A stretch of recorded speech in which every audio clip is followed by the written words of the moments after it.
Okay, I think it's running right now. So, welcome to KEP, or. Alright, I'm gonna just start over. Alright, welcome to Kyle's Easy Philosophy, or KEP for short. Alright, I'm sorry, I'm gonna have to redo the intro like 3 different times. It's okay, bro. Yeah. This is just a matter of slicing a recording. It's easy, bro. To make seemingly complex philosophical dilemmas.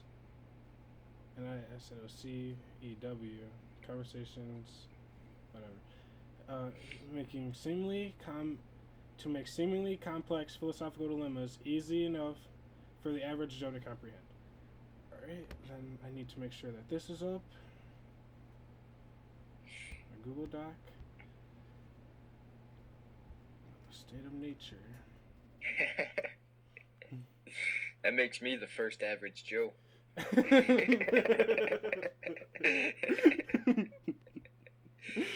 Oh shit. Yeah, I don't mean that as like any kind of slight or anything. I just want to like make it so like anybody can read it. You know what I mean? It's an energy, like the For Dummies series of books are very good books. Yeah, exactly. Like everyone thinks like, you gotta be dumb to read them. No, you just gotta read them. Trust me, they're meant for you. Oh my god. And because I fucking changed my password to log into here, I gotta re-log into Google Docs on my phone. But you wrote down your password. I did. You learned. I watched evolution happen before my eyes. Yeah, so it was Z 08 dash. I was wondering why it wouldn't open. Alright, there we go. I'm gonna put this on the regular font so I'm not seeing dark. And please stop trying to install the software update on my phone. Alright, alright, so welcome to Kyle's Easy Philosophy. My goal here is to make seemingly difficult philosophical issues easy enough for the average Joe to understand. Today we will be talking about the state of nature, and to begin that, I will define the state of nature. Oh wow, it keeps doing it. Please stop. Maybe I'll just install this. Maybe I'll just do it at fucking once. Come on. No sweat. Now it's like on the middle of the screen. I don't know if I'm gonna include this in the video. I'm gonna just move it over to the side. Alright. So to define the state of nature is a hypothetical life of people before societies came into existence. So the state of nature raises questions such as, what was life like before civil society? How did government materialize out of the state of nature? And why would someone want to participate in government? Wow, I just tweaked because I unplugged my phone while it was downloading. And like, I'm gonna just, maybe I'll edit that out. It'll be funny. So Sound bits, bro. To begin, we'll start with Mazi, who was the first thinker in history to develop the idea of the state of nature. He developed this idea to defend the need for a single overall ruler. So according to Mazi, in the state of nature, each person has their own moral rules, and as a result, people were unable to reach agreements and resources were wasted. Because Mazi promoted ways of strengthening and unifying the state, such as natural disorganization was rejected. Okay, I am totally fucking up now that I've got the recording on. But I can cut that out. So,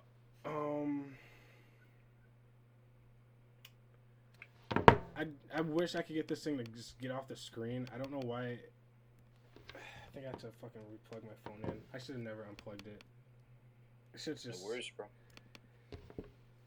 Alright, so, and because ours was last time so long, I've like cut it down like 3/4 of the time. So it's only gonna be like 30 minutes instead of 2 hours. Because I figured you were pressed for time too as well. And I don't want to like screw you over in your day. So I think what I'm gonna do. That might force you to explain this in the micro level a little bit better instead of having a lot of dabbled. I feel that. I will do my absolute best. I wish this shit would stop. I don't know how to stop it. This isn't even my computer. All right, fuck it. Fuck it. It's recording. We're taking up memory. All right, so to start over again, it just completely took me to iTunes. For everyone who doesn't know, Daft Punk's Beast, I like Jay-Z and Kendrick Lamar. So we're here. I gotta find here. Okay, sorry about that. Alright, welcome to Kyle's Easy Philosophy, where I try to make seemingly difficult philosophical issues simple enough for the average Joe to understand. Today we'll be talking about the state of nature, and to begin that, I'll start by defining the state of nature, which is the hypothetical life of people before societies came into existence. This raises questions such as, what was life like before civil society? How did government materialize out of the state of nature? And why would someone want to participate? So to begin our discussion of the state of nature, I'm going to talk about Mazi, who was an early Warring States philosopher. He was the first thinker in history to develop the idea of the state of nature, and he developed the idea to defend the need for a single overall ruler. According to Mazi, in the state of nature, each person has their own moral rules. And as a result of this, people weren't able to reach agreements and resources were wasted. In the beginning of human life, when there was yet no law and government, the custom was everybody according to his own rule. Everyone approved of their own separate moral views and disapproved of the views of others, and so arose mutual disapproval among men. As a result, father and son, and eldest and younger brothers became enemies and were estranged from each other since they were unable to reach any agreements. Everybody worked for the disadvantage of others with water, fire, and poison, and surplus energy was not spent for mutual aid, and surplus goods were allowed to rot without sharing, and excellent teachings were kept secret and not revealed. To end, his proposal was to unify rules according to a single moral system or standard that can be used by anyone, calculating the benefit of each act. In that way, the ruler of the state and his subjects will have the same moral system, and cooperation and joint efforts will be the rule. His proposal was, however, rejected strongly by Confucianism because of the preference of benefit over morals. So, do you have any ideas or thoughts about how Mazi came to bring the state of nature to light?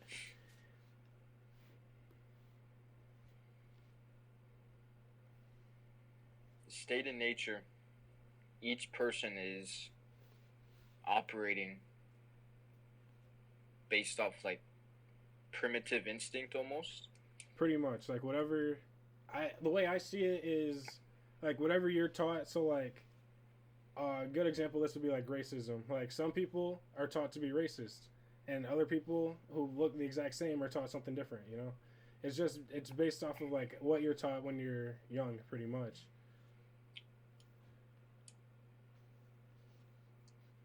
Out in nature,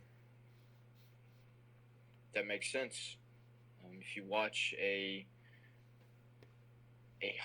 predator out in the wild teaching its young, the survival of the, we'll say a tiger cub, is dependent, and therefore the survival of the species is dependent on the knowledge that the mother tiger teaches the cub. If that mother fails to teach that cub how to hunt, how to live, how to survive, and how to dominate, then not only her gene pool, but potentially tiger gene pool in general could just disappear. Yeah, I agree with that. When you were talking about that, I was thinking, for humans at least, our tiger mom would be considered the state because they elect certain rules and certain things that we're not allowed to do, or certain things that we should do and like what we're not allowed to do. Defining the game, what it is to be a citizen. Yeah. All right. So moving on from Mazi, we're down to Thomas Hobbes, and Hobbes argued that natural inequalities between humans are not so great as to give anyone clear superiority. Therefore, all must live in constant fear of loss or violence. And when men live without a common power to keep them all in line, they are in a state called warre, or every man against every man. In this state, every person has a natural right to do anything one thinks necessary for preserving one's life. Famous words. Life is solitary, poor, nasty, brutish, and short. Uh, I think that's exactly what would happen in a state of nature. Just because, like, if I think it's necessary for me to survive, to like take your shit and like take all your food, then who's gonna stop me? It would only be between me and you. So it's every man against every man, pretty much. That same tiger out on a plain, there's only so many deer for that tiger to hunt. And so the bigger tiger is going to dominate the more ideal spaces, and it's up to person quarrel in order to solve that. All right. Yeah, I agree with that. Um, Within the state of nature, there is neither personal property nor injustice,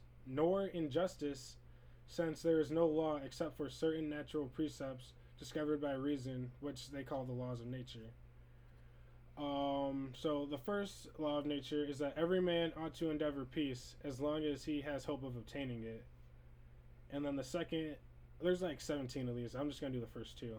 The second is that a man be willing, when others are so too, as far forth as for peace and defense of himself, he shall think it necessary, to lay down this right to all things, and to be contented with so much liberty against other men as he would allow other men against himself. So that second one was kind of like long and windy and like wordy, and the way I see it is just like that last part where you have to be content with so much liberty against other people as you're willing to let them do to you. And I think that's reasonable. I don't think it's really fair because, like, let's say someone's like 6'5", 300 pounds, and they punch like a 5'10" guy. You know, it's not really gonna be equal if I say, all right, I allow me to punch you because I'm cool with you punching me. You know, if I'm the 6'5" guy.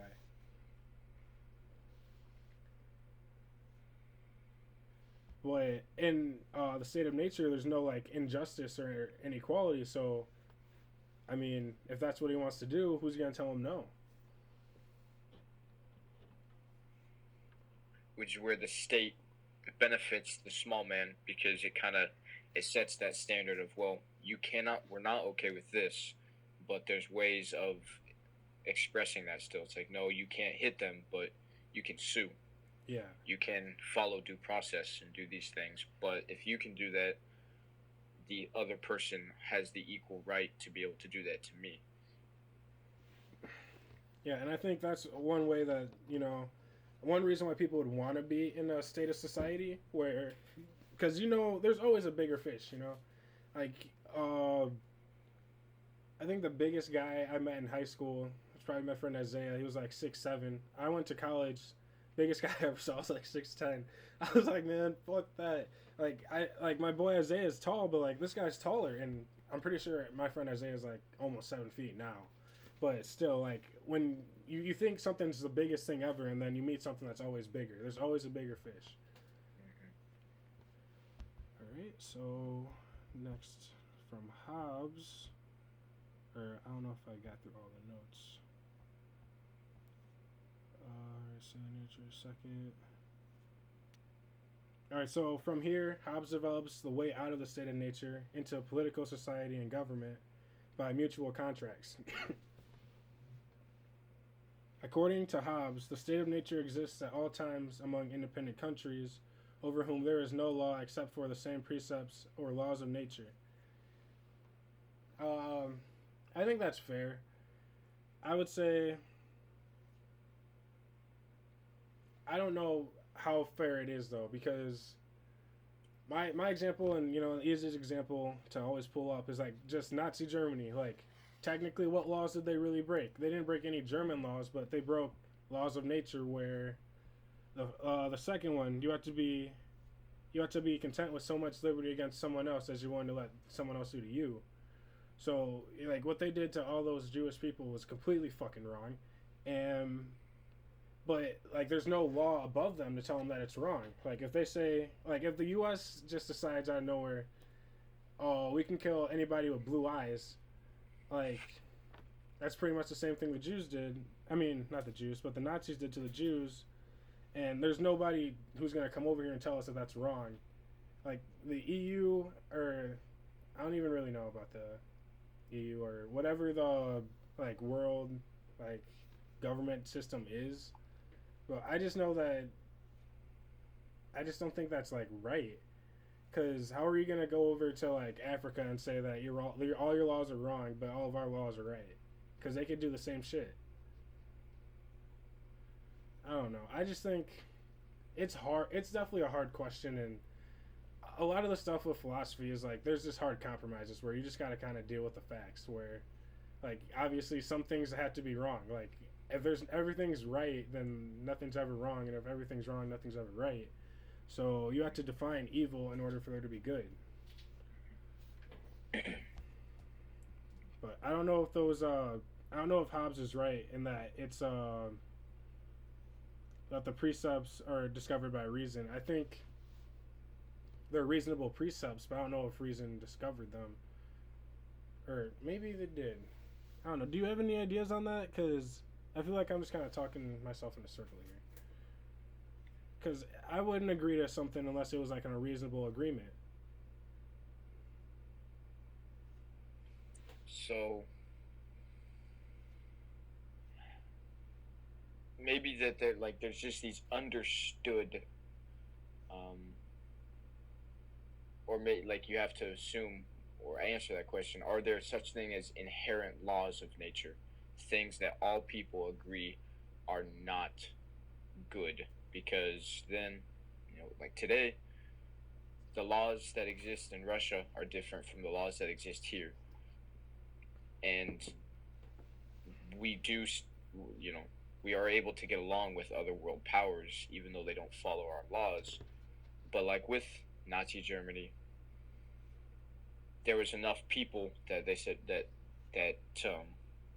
they believed that broke those inherent laws of nature, and therefore came together and overthrew or decided that there needed to be reform. Yeah.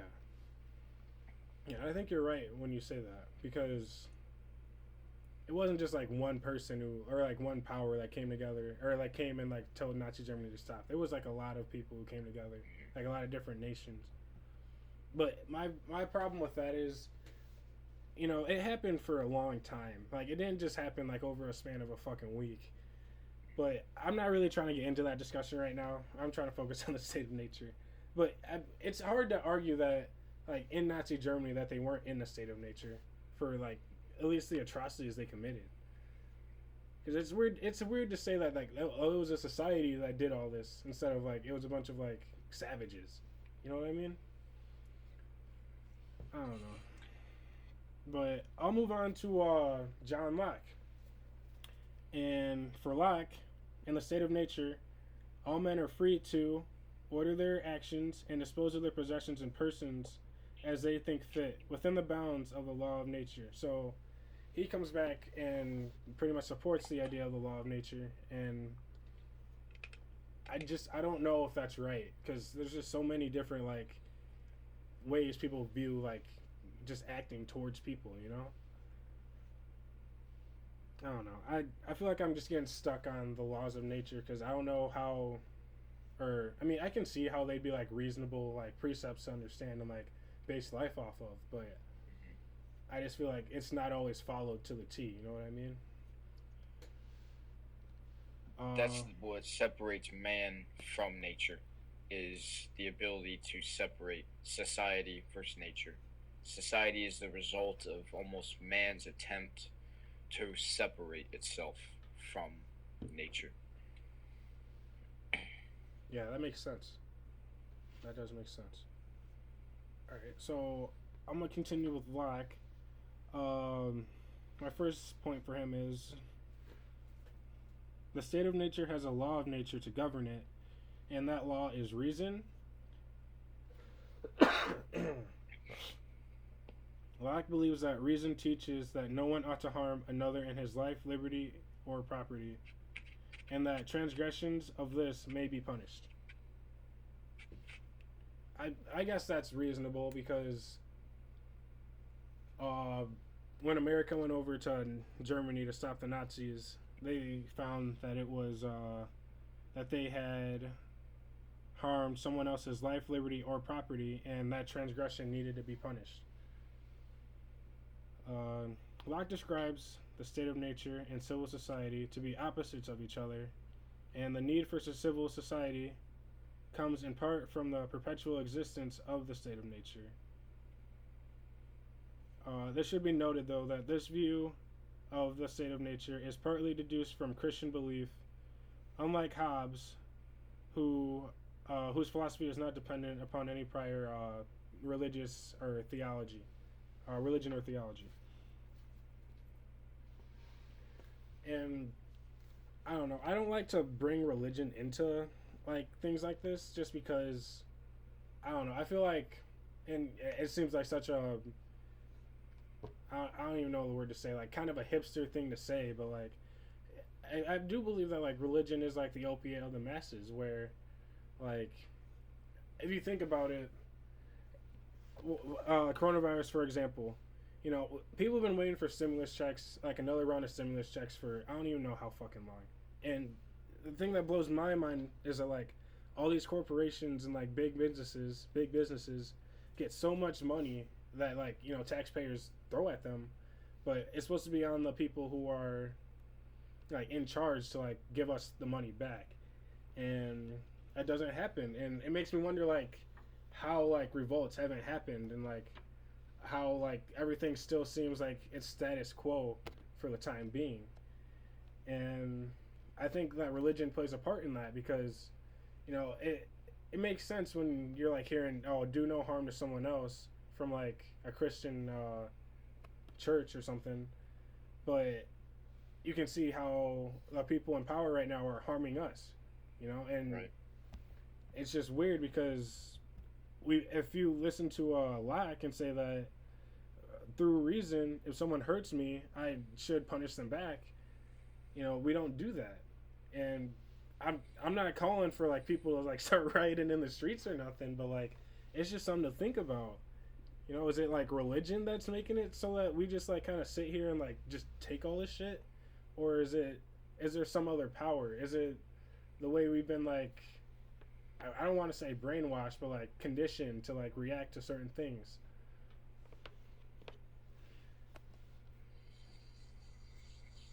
Well, who controls the church, for one?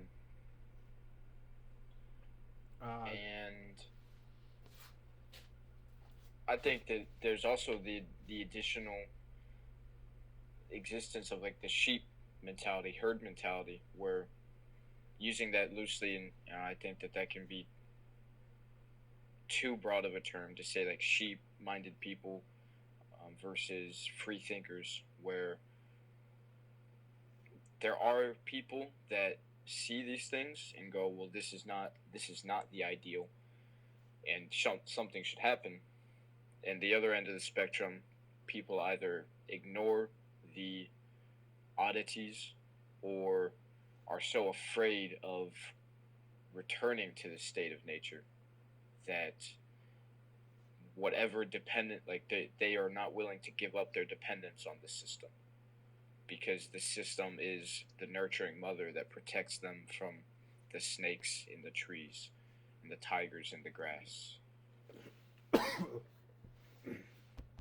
Yeah, I never really thought of it like that, where the state's like protecting us from like the state of nature. That's a really good point. So I think that's a good point to even move on from, because I think that's just like something just ended on, where like, yeah, we accept these things, but we accept them for a price, even though the price doesn't seem like it gets paid a lot. Like we still have a price at least. All right, so from Locke we go to Montesquieu, and I'm gonna just call him M because I can't really say his name very well. So M states that the thought process behind early human beings before the formation of society is a state of nature. He says that human beings would have the faculty of knowing and would first think to preserve their life in the state. Human beings would also at first feel themselves to be impotent and weak, and as a result, humans would not be likely to attack each other in this state. I'm gonna just stop there because I think I think that a lot of the philosophers before did not mention this, at least, as well as Montesquieu does. I'll put that in the video later. Uh, so I can see how that would work, because right now, let's say I do something to piss Zayden off, he's not gonna try and fight me, you know. And I don't know if that's because he just doesn't have the faculties to, or because he knows that he wouldn't like beat me. But I don't know if I don't attack people because I feel impotent and weak. More, I feel it's more because I was taught that there's a better way. But I don't know, because if at first you feel impotent and weak and you don't attack others, then you're conditioned to not attack. Like, that's your conditioning, is to just not attack. So maybe I am like that because the way I was brought up, or because when I'm first like my first experience is being weak, like having to rely on my mother for everything.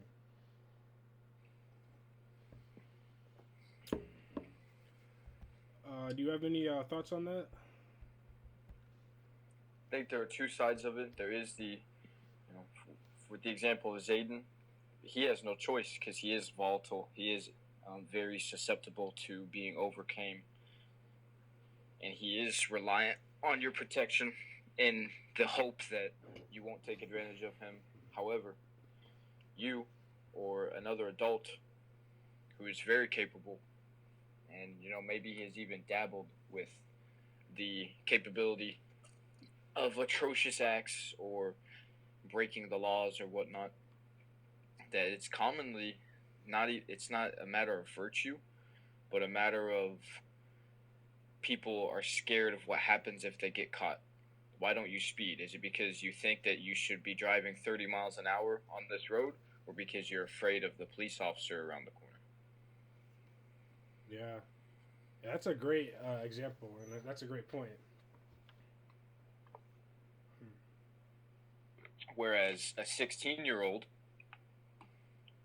very first time driving, they barely want to go 30 miles an hour because they're not sure how to control themselves, how to control the road, how to navigate a vehicle.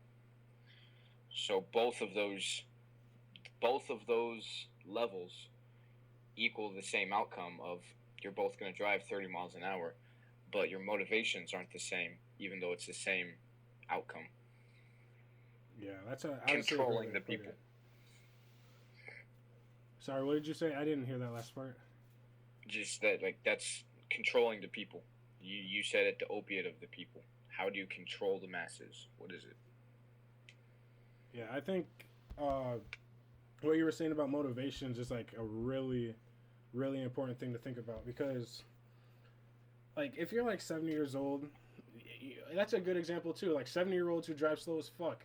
Like, what is their motivation for going so slow? Is it that they feel like a new driver, pretty much, or that they just are so used to the rules that that's just how they do things now?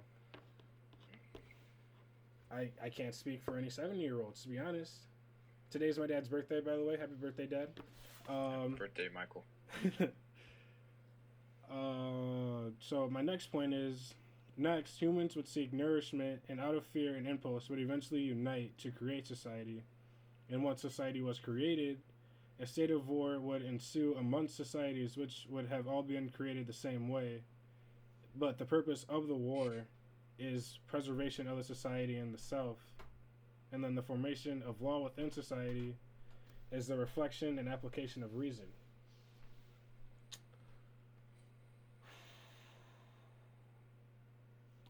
When I think of like war as preservation, it makes me think about the Cold War. Because, I mean, I honestly am not like a Cold War historian. I don't really know all the facts.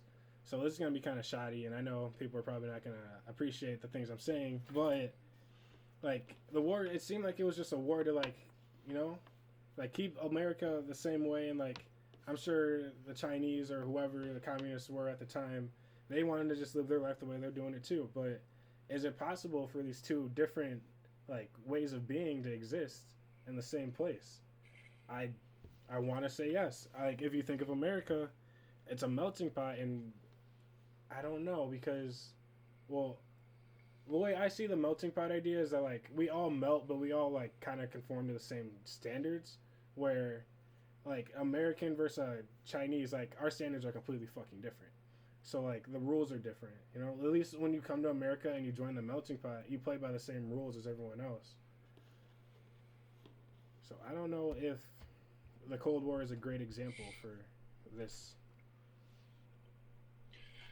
The Middle East dispute, I mean, it's ideologies. Yeah. Are you referring to like Palestine and Israel? More so like the U.S. involvements, like Afghanistan, Iraq, the Oh, okay. global war on terrorism. It's like, well, we've decided, whoever we is, the United States, the global peacekeepers, that the Taliban way of life, that those ideologies are too radical and they're dangerous for human existence, and therefore they should be eradicated. Yeah, I see where you're going with that. Um, I think so. Relate that to the notes. Do you think that their way of living, the Taliban's, is from a way to seek nourishment and avoid fear? I mean, I guess, or I want to hear what you have to say before I say what I have to say. I have to say yes, that is their feeling.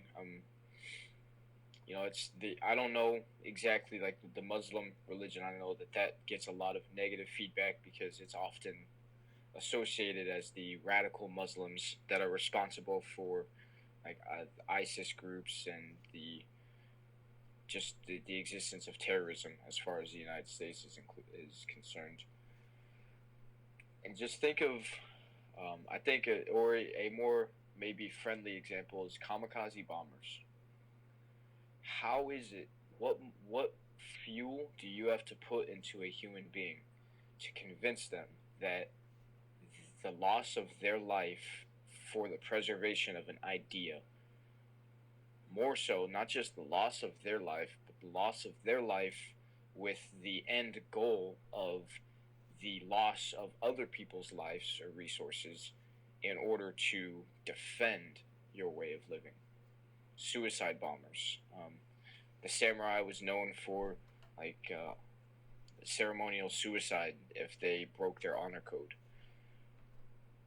That's power. Now, whether we in the West see the justification behind that power, and we say, "Hey, that's not right. You need some freedom. You need some Big Macs and gospel music." That's on us. Um, but it's us versus them. I know a lot of that's something you see in like movies or TV, I guess. So it might not be accurate, but that these other places think of America the same way as we think of them. They see us as the fat Big Mac eating hoarders, and we see them as goat fuckers, kind of thing. Yeah, I can see that. What I was gonna say, it kind of brought me back to.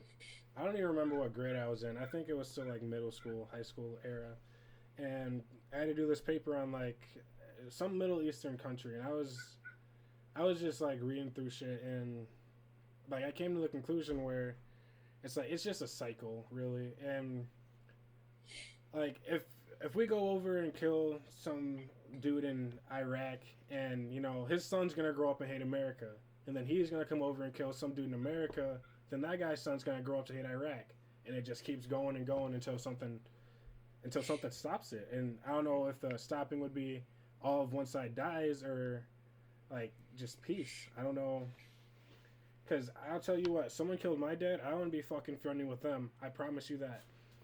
But like, it's just hard. It'd be hard for me to sit here and tell someone whose dad just died, like, hey, don't look for revenge. Don't try to do anything bad to him because that's not right. Like that's not moral. And who am I to say that my morals are better than theirs? I don't know. But I guess that would like to go back to the notes, that would be the formation of law within society, where it's a reflection of reason. So if I think it's not reasonable for someone to take revenge on their dead dad, but someone else finds it reasonable, like we're not gonna be the same, and we're gonna have to fight. Like we'll have to fight because eventually something's bound to go wrong. Like nothing ever goes perfectly. So I honestly think that he might Montesquieu might have like the most, at least, alluring view of the state of nature, because it seems to like make the most sense, at least to me. Yeah. All right. So I'll go to Rousseau next. So Rousseau challenged Hobbes' views and claimed that taking socialized people and simply imagining them living outside of society makes no sense. So he believed that people were born neither good nor bad, but were born as a blank slate, and later society and their environment influence which way we decide to go. So in Rousseau's state of nature, people did not know each other enough to come to serious conflict, and they did have normal values, because he doesn't think it's possible to take us out of society. The modern society and the ownership it entails is blamed for the disruption of the state of nature, which Rousseau sees as true freedom. Ooh, that's interesting. I think Ralph Waldo Emerson, the poet, wrote about going into the wild, like dissolving into nature. But and that is, in a way, like that is true freedom, living like a wild man, be like not worrying about anything that society has conditioned you to worry about, just worrying about living in whatever the human experience is. Now, the problem with that is people are too domesticated to do that. If you took the entire state of California, like the population, took them out of cities, took technology away from them, and put them out in the wild, most of the people would starve. A large population would die of disease or just lack of hygiene. Yeah.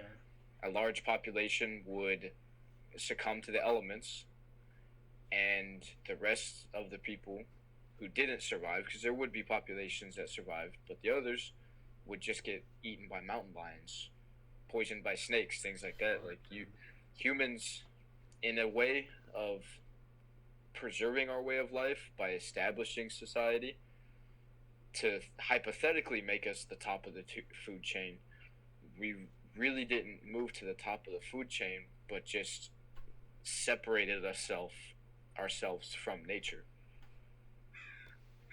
Because a tiger would fuck me up. I agree. I live in San Diego, and there's no tigers here. There's freeways here, and there's taxes, and there's police officers, and I have my own quarrels with the members of that society, but at least there's no tigers. Yeah, I think I just said Montesquieu's or M's version was the smartest, but I think Rousseau has a great point where it's like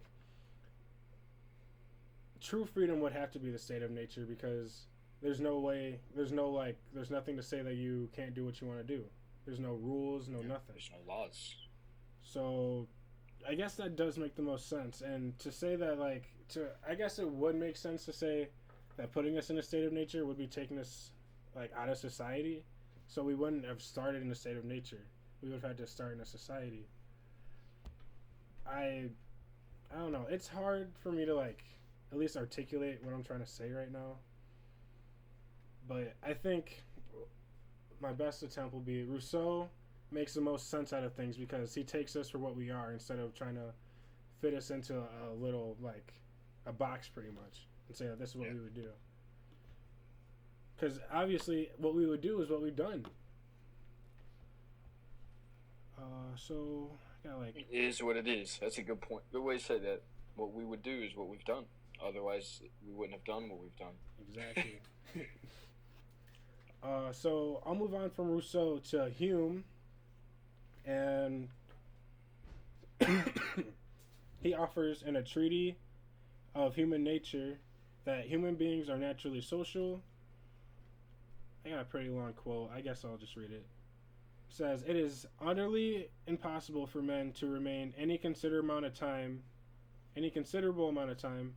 in that savage condition which precedes society, but that his very first state and situation may justly be esteemed social.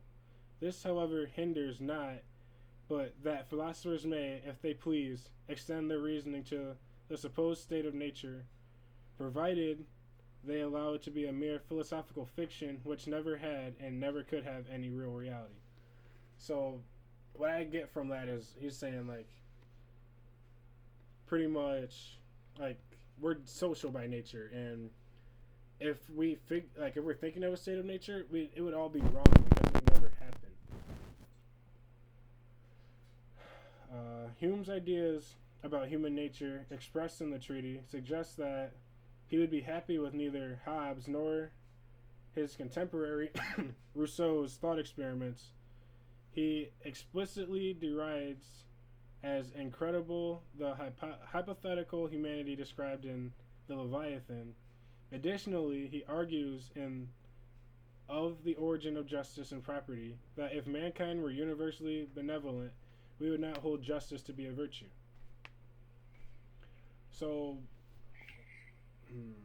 how can I put this?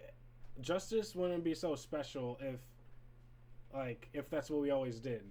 Like, we don't consider breathing. Yeah. I was gonna say, we don't consider, like, breathing to be a virtue because everybody does it.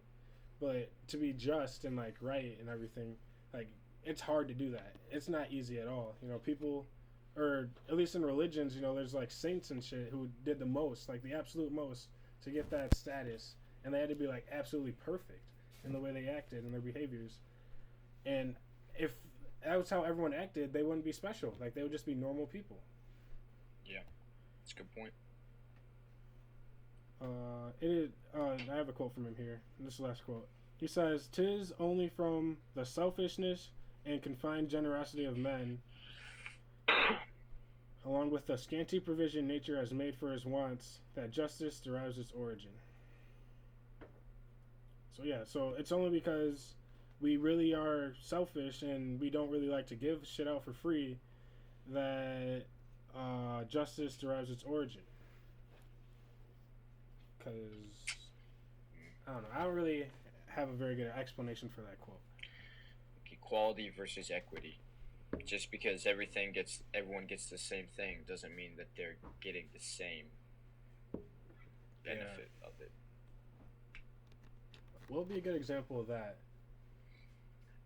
Child example. You have 3 kids standing outside a fence. One kid is 5 foot 5 inches tall. Another kid is 5 foot tall. The other kid is 4 foot tall. You say, okay, we want each of you to be able to watch this baseball game on the other side of the fence. So we're going to give each of you 6 inches worth of a stepping stool, because the fence itself is 5 foot 3 inches tall. So the kid who's already taller than the fence stands on his three books. He got an equal share, 6 inches worth of a stool, but he can easily see over. The kid who is 5 foot tall, he gets 6 inches, so he's raised 3 inches now above the level of the fence. He got his equal share. He's able to see. Well, then the third student that was only 4 foot tall, 6 inches only makes him 4 foot 6 inches, so he still can't see it, even though he received the exact same things that the other 2 received. That is a great example. That's an excellent example of what we're trying to talk about here. All right. So I'm gonna go ahead and skip over him. All right. So I'll move on to John Rawls. And what he used was an artificial state of nature So he puts everybody in the original position. I think. Oh yeah, I had a little class about this. So the original position is a hypothetical state of nature used as a thought experiment, and people in the original position have no society and are under a veil of ignorance that prevents them from knowing how they may benefit from society. They lack knowledge of their intelligence, wealth, or abilities. So, Rawls reasons that people in the original position would want a society where they had their basic liberties protected and where they had some economic guarantees as well.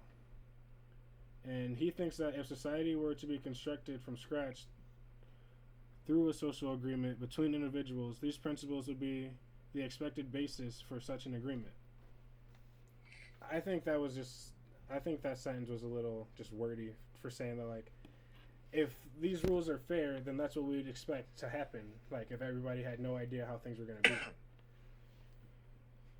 So he believes that because these principles would be something people agree to under the veil of ignorance in the original position, where they have no idea how, like, what race they're going to be, how smart or how dumb, or like how big or tall they may be. That if they agree to whatever principles they agree on having would be the ones that we should follow in real life, because they'd be the most fair if you have no idea how you're going to turn out. You give an example time of an experiment you did in class.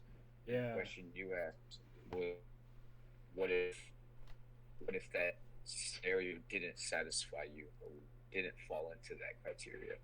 Then what? Yeah, that's so in my class,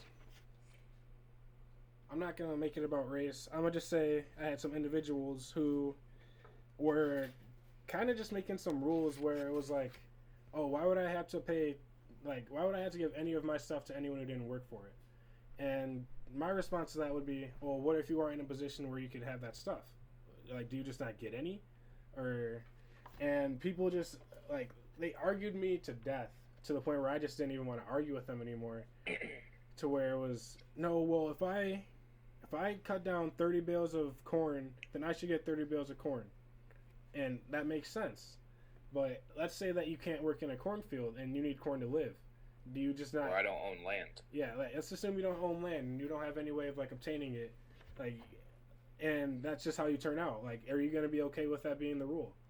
And they said, yeah, because I guess I got to figure something else out if I'm in that position, because there's no way it's fair for someone else to, like, give all their stuff to me just because. I was just like, I can see where that argument, like, stems from and, like, how it makes sense. But, like, you never know. Like, you just never know how things will play out, you know? Like, I'm sure Bill Gates thought he'd be working at McDonald's right now, but here he is, top of, like, a major corporation in the U.S. You know, and it's just, how fair do you really want things to be? Like, I don't know. I just thought the original position is a great thought experiment. You know, people at home watching, you should try this. Because it really just, like, brings to light, like, all the things that you take for granted, kind of. Yeah, that's true. So, it's 5 o'clock right now. I know you have to go soon. So, we only have one more person left. And it should not take longer than 15 minutes. So, the final person I have is Robert Nozick. And he was Rawls' Harvard colleague. And he countered the liberal theory of justice with a libertarian anarchy, state, and utopia, also grounded in the state of nature tradition. Nozick argued that a minimalist state of property rights and basic law enforcement would develop out of a state of nature without violating anyone's right or using force, and that mutual agreements among individuals rather than social contracts would lead to this minimalist state.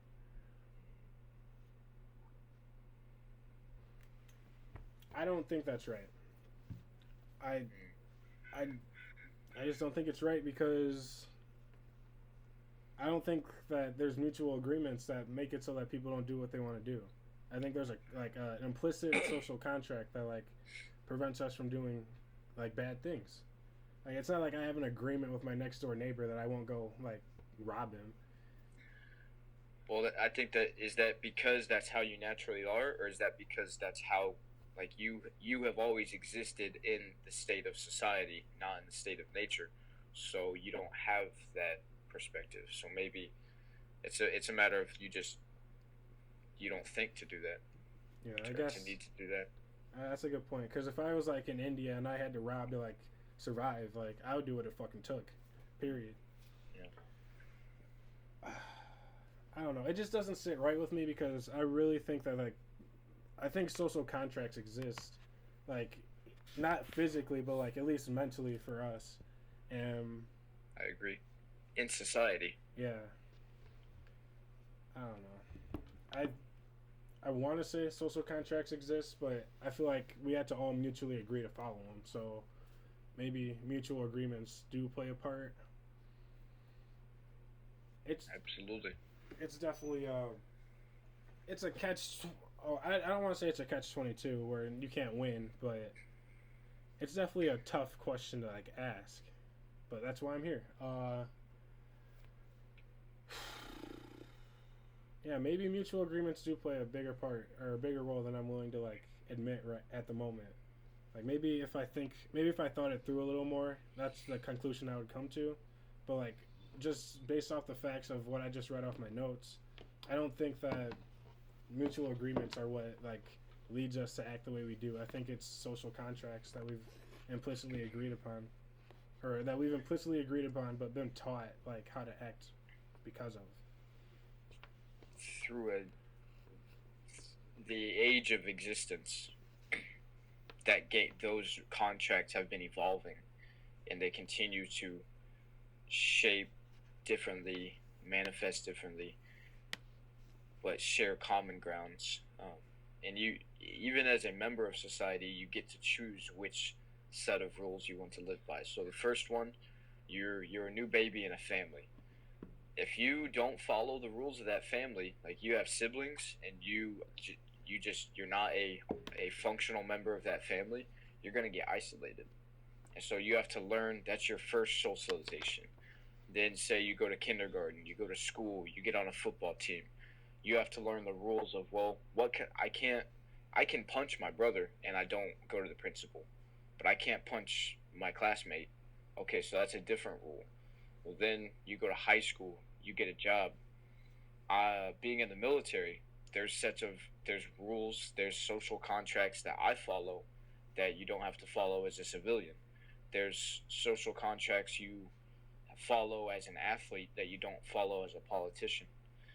So I think that's a very fluid thing. Yeah, I think you're onto something there.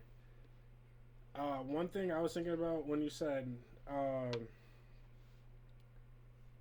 dang, that is a great point, Naaman. You said if you don't do what you're supposed to do at home, you get isolated, and you could view isolation as a return to the state of nature because you have nobody there who's gonna like have your back. You know what I mean? Like if Yeah. you're in time, like the reason I feel kids don't like timeout is because like they can't do anything, they can't socialize, they're just kind of they're just there, like they can't do anything either. So I don't know, but I think that isolation definitely plays a part in like our social contract because nobody wants to be like all by themselves. Because You want to belong somewhere. That's a point you made earlier about that desire to be a part of a community or a part of this society. yeah, yeah. Well, that's all I have for today. Um, real quick, if you made it to the end of this, you probably like this type of content, and I'd like to thank you so much for watching. Please like this video and give it a thumbs up and subscribe to the channel for new content as soon as I can get it out. Please enjoy the rest of your day. Alright, so everything after this isn't really gonna matter because I'm gonna cut it out at where I just did that. But that was fucking awesome, bro. We did that shit so much quicker than last time. Your notes were you could tell you sliced them up. The points that you made were felt more like your point, like you were truly taking the topic and making it philosophy for dummies instead of just reading from the textbook. Yeah, I appreciate That was that good. because I've been trying to work on that. My notes were make an intro, figure out a name, make an outro, better time management. I think I did pretty good on stuttering. You took care of the examples part. You had really good examples, and then that was all I really had to work on from the last time. And I think I did a pretty good job of addressing all of my topics I wanted to be better at. So hopefully this video gets a ton of views. I'm sure it will eventually. I'm sure it will eventually.